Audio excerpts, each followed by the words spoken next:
scattered across the southern states of America are the remains of breathtaking estates, monuments to a powerful and genteel society that fed on the blood and tears of a slave class. It was on plantations like Oak Alley in Louisiana that African American slaves endured a system of brutality and cruelty that's barely comprehensible, to support a degree of luxury some considered to be their birthright. Slavery was the foundation of American wealth, especially in the South, and the prosperity of these regions was closely linked with mass-market cash crops like sugarcane, cotton and tobacco, but these were extremely labour-intensive. Slavery enabled the settlers to harvest the wealth of their new nation, and all it took was a tweaking of their consciences and some twisting of their Christian beliefs. It's true that Christianity was used as a weapon to justify the enslavement of African people. Christianity over the centuries has been used by many people to justify acts that are very unchristian. The Africans were regarded as property, without any more rights than a chair. In practice, this meant they could be beaten by their owners and forced into back-breaking work. Take a moment to imagine living like this, going out to the fields every day and returning to this one dark room every night. Your entire family lives here, but you don't even have control over your own bodies. Any one of you can be sold off at any time. Do you have a sister or a daughter? Slave owners often sold off young girls to be the breeders of the next generation of slaves. Enslaved people weren't just physically defenceless, they were emotionally vulnerable as well. Slaves were denied any right that might confuse their status as property. They couldn't marry, they weren't allowed to learn to read, they essentially couldn't harbour any ambition for a future. Slave owners employed a range of means to assert control, including legislation and violence. They also used religion. Christianity, a message about being set free, was used as a justification for enslaving African people. White plantation owners read the Bible in a highly selective and frankly warped way. They plucked at verses to justify not only owning other human beings, but treating them no better, and in some cases far worse, than their farm animals. They emphasised passages that called on servants to obey their masters, while conveniently neglecting the Bible's radical insistence that all people were made in the image of God and equally precious in His sight.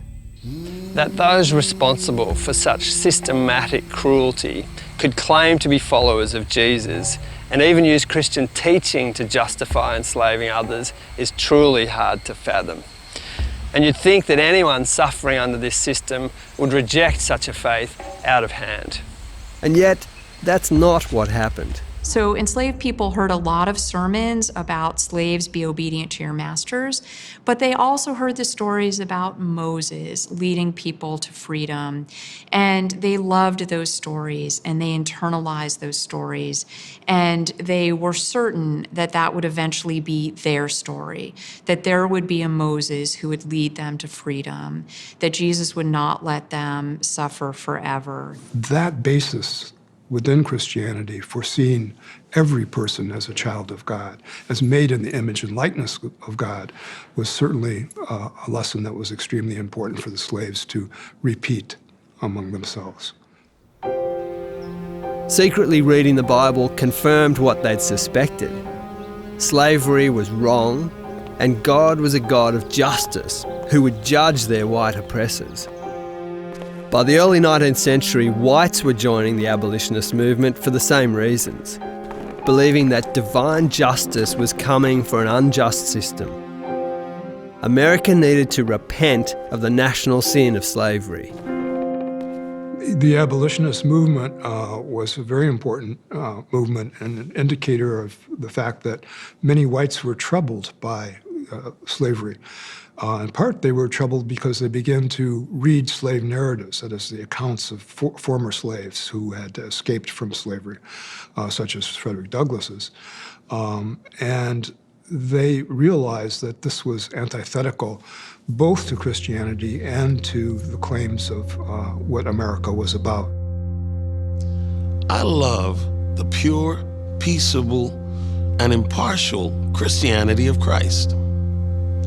I therefore hate the corrupt, slave-holding, woman-whipping, cradle-plundering, partial and hypocritical Christianity of the land. Indeed, I can see no reason for calling the religion of this land Christianity. I look upon it as the climax of all misnomers, the boldest of frauds, and the grossest of libels.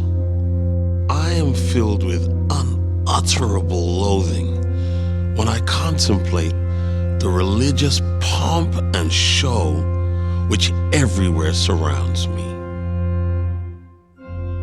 In 1852, Harriet Beecher Stowe, a deeply religious woman, published Uncle Tom's Cabin, the best-selling novel of the 19th century. It gave many people their first real view of slavery and sent shockwaves through American society. A slave warehouse.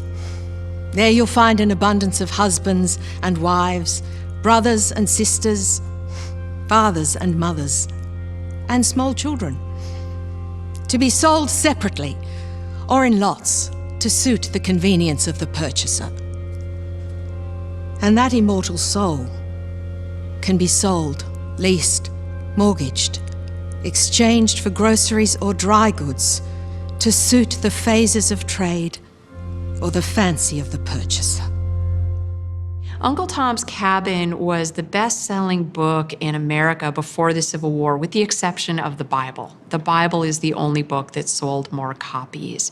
And it's clear that Stowe reached a lot of people through her story, and that she galvanized a lot of anti-slavery sentiment. The Bible was a key player in this whole story, for better and certainly for worse. Abolitionists used it to oppose slavery. Slave owners used it too. It's one of the clearest examples in history of how faith can be twisted to justify our worst behaviour. While Christians did a lot to introduce the idea of the equality of all individuals, they also did a lot to obstruct the progress of that idea. The disappointing thing, the painful thing, but the real thing about Christian history is that even though we have aspired to this idea of living in God's image, we often fail palpably.